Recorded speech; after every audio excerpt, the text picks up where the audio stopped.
السلام عليكم. محاضرتنا لهذا اليوم هي Expansion Devices أجهزة التمدد لمنظومات التبريد والتكييف.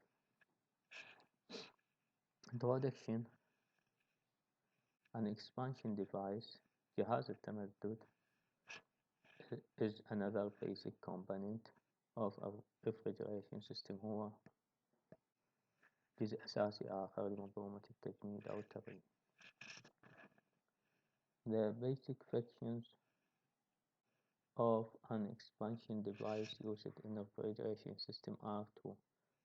وظيفة أو وظائف جهاز التمدد في أنظمة التبريد. 1. Reduce pressure from condenser pressure to evaporator pressure. الوظيفة الأولى هي خفض الضغط من ضغط المكثف إلى ضغط المبخر. الوظيفة الثانية هي Regulate the refrigerant flow. تنظيم معدل تدفق أو مرور ماء التبريد from the high pressure liquid line من منطقة الضغط العالي خط السائل لمنطقة الضغط العالي من 2 إلى the evaporator إلى المبخر at rate equal to في معدل يساوي the evaporation rate in the evaporator يساوي معدل التبخر في evaporator.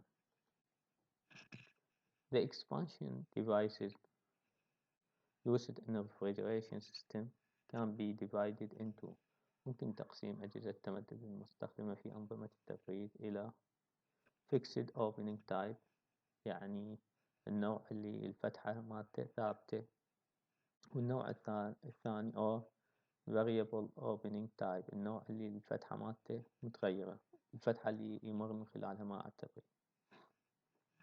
As the name implies كما يعني الاسم in fixed opening type the flow area remain fixed يعني مساحة الجريان flow area remain fixed تبقى ثابتة.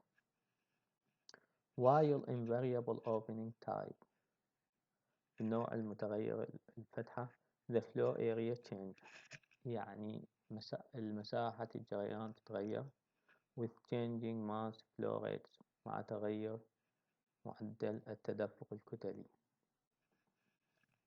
There are basically 7 types of refrigerant expansion device.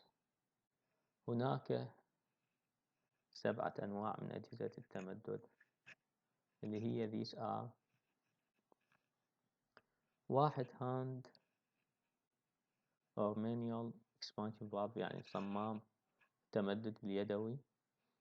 النوع الثاني capillary tube اللي هو الأنبوب الشعري. النوع الثالث هو الأورفيس. النوع الرابع هو constant pressure or automatic expansion valve يعني ثابت الضغط أو صمام تمدد أوتوماتيكي.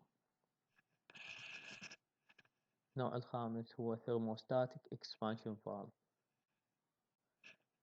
النوع السادس هو float type expansion valve يعني صمام تمدد يستخدم الطوافة، وهذا بنوعين high side float valve اللي يكون الطوافة في جانب الضغط العالي من المنظومة، البي low side float valve اللي تكون الطوافة من منطقة الضغط الواطي من منظومة التبريد. النوع السابع هو electronic expansion valve صمام التمدد الإلكتروني. Of the above system types لهذه الأنواع السبعة ممكن تصنيفها إلى capillary tube and orifice belong to fixed opening type يعني الصمام الشعري والأورفيس ينتمون إلى المجموعة الفيكسد opening type يعني اللي مساحة المجرى مع التبريد ما يتغير fixed. while the rest بينما البقية لهذه أنواع أجهزة التمدد belong to the variable opening type. Of the above 7 types من هاي الأنواع السبعة the hand operated expansion valve is not used.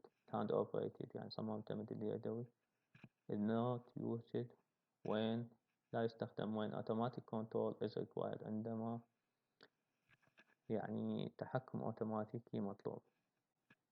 The orifice type expansion is used only. الorifice expansion valve يستخدم يستخدم فقط in some special application في تطبيقات خاصة. Hence these two are not discussed there. هاي النوعين اللي هي الهاند expansion valve والorifice ما راح نناقشها بمحاضرتنا، نناقش الخمسة أنواع المتبقين. النوع الأول من أجهزة التمدد expansion device هو الكابلري تيوب. طبعا الكابلري تيوب هو is a long narrow tube، هو أنبوب long and narrow وضيق، أنبوب طويل وضيق of constant diameter لقطر ثابت، يعني أنبوب شعري من الاسم كابلري تيوب، أنبوب شعري، أنبوب يعني قطر مالته قليل. typical tube diameters of refrigerant capillary tubes، يعني أقطار هاي الأنابيب range from 0.5 ملم يعني نصف مليمتر to 3 ملم، هذا القطر. and the length الطول range from 1 متر to 6 متر. طبعا قلنا وظيفة جهاز التمدد هي خفض الضغط من ضغط التثليث العالي إلى ضغط التبخير الواطي. بس شلون آلية خفض الضغط بالكابلر تيوب؟ The pressure reduction in capillary tube occurs due to the following two factors. يعني يتم خفض الضغط نتيجة لهذه العوامل. 1. The refrigerant has to overcome the frictional resistance، يعني مع التبريد عليه التغلب على مقاومة الاحتكاك the overhead by tube walls اللي تنتج عن الاحتكاك مع جدران الأنبوب، وهذا this lead to some pressure drop، يعني 1 من انخفاض الضغط نتيجة لفريكشنال resistance، نتيجة للاحتكاك. 2. The liquid refrigerant flash، يعني سائل مع التبريد evaporate، قسم منه يتبخر، راح يصير عندي into a mixture of liquid and vapor، راح يصير عندي خليط من السائل والبخار. and it is pressure reduced، ويقل الضغط نتيجة لتبخر جزء من ماء التبريد. The density of vapor، كثافة البخار is less than that of the liquid، كثافة البخار أقل من كثافة السائل. hence the average density of refrigerant decrease. وقلنا جزء مع التبريد يجي سائل الكابلر تيوب، جزء من هذا السائل راح يتبخر، راح يصير عندي خليط من سائل زائد بخاري مع التبريد. بما أنه كثافة البخار أقل من كثافة السائل، إذن في هذا الخليط مع التبريد راح تكون الكثافة راح تقل مع التبريد. hence the average density، يعني كثافة الأفريج of refrigerant decrease as it is flow in the tube عند مروره بهذا الأنبوب.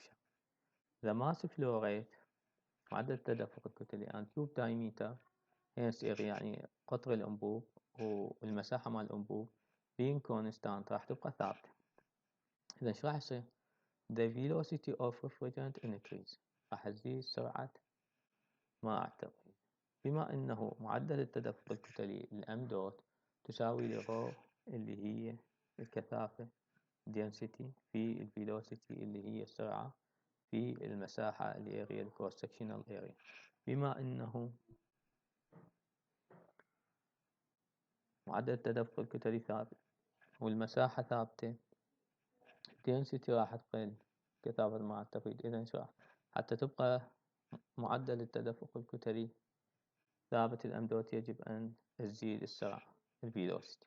من نزيد السرعة the increase in velocity or acceleration، زيادة السرعة والتعجيل of refrigerant مع التبريد also requires pressure drop، زيادة السرعة حتؤدي لي إلى انخفاض الضغط.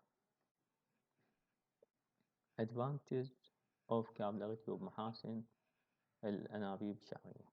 واحد it is inexpensive يعني رخيصة السعر. اثنين it does not have any moving parts لا تحتوي على أي أجزاء متحركة. hence وبالتالي it does not require maintenance لا تحتاج إلى صيانة. ثلاثة capillary tube provides an open connection between condenser and the evaporator. يعني capillary tube يوفر توصيل مفتوح بين المكثف condenser and the evaporator. hence وبالتالي during off cycle خلال عملية إطفاء المنظومة التبريد pressure equalization occurs يعني تعادل بالضغط بين جانب الضغط العالي اللي هو ضغط الكوندنسر وجانب الضغط الواطي للإيفابوريتر راح يصير تعادل equalization occur between condenser and evaporator. هذا راح يؤدي لي this reduce the starting torque requirement of the motor. هذا يؤدي لي إلى خفض الضغط إلى خفض التورك يعني عزم الدوران الابتدائي للموتور. يعني خفض يحتاج إلى موتور ذو عزم دوراني أقل موتور start with same pressure لأن هذا الموتور راح يبدأ ونفس الضغط same pressure of two sides of the compressor لجانبي الكمبرسور الضاغط. hence بالتالي a motor with low starting torque can be used. ممكن استخدام محرك عزم بدء دوراني قليل. 4 ideal for hermetic compressor. هذا مثالي للضوابط المغلقة hermetic compressor basic system which are critically charged and factory assembled اللي تحتوي على نسبة شحنة لماء عتقي ثابتة وتجمع في المصنع. disadvantages of capillary tube. مساوئ الأنابيب الشعرية. 1 it cannot adjust itself to changing flow conditions. لا يمكن التحكم بنفسه نتيجة لتغير ظروف التدفق مع التبريد. الريسبونس الاستجابة to daily and seasonal variation in ambient temperature and load. الاستجابة لتغير درجة الحرارة والحمل اليومية daily أو الفصلية seasonal. 2 it is susceptible to clogging because of narrow bore of the tube. معرض للانسداد نتيجة لصغر قطر الأنبوب. filter dryer filter مجفف should be used يجب أن يستخدم ahead of the capillary قبل الكابلري يجب استخدام فلتر مجفف فلتر دراير. ليش نستخدم الفلتر دراير قبل الكابلري؟ to prevent entry of moisture or any solid particles لمنع دخول الرطوبة أو أي أجسام صلبة إلى منظومة التبريد وغلق الكابلري تيوب الأنبوب الشعري.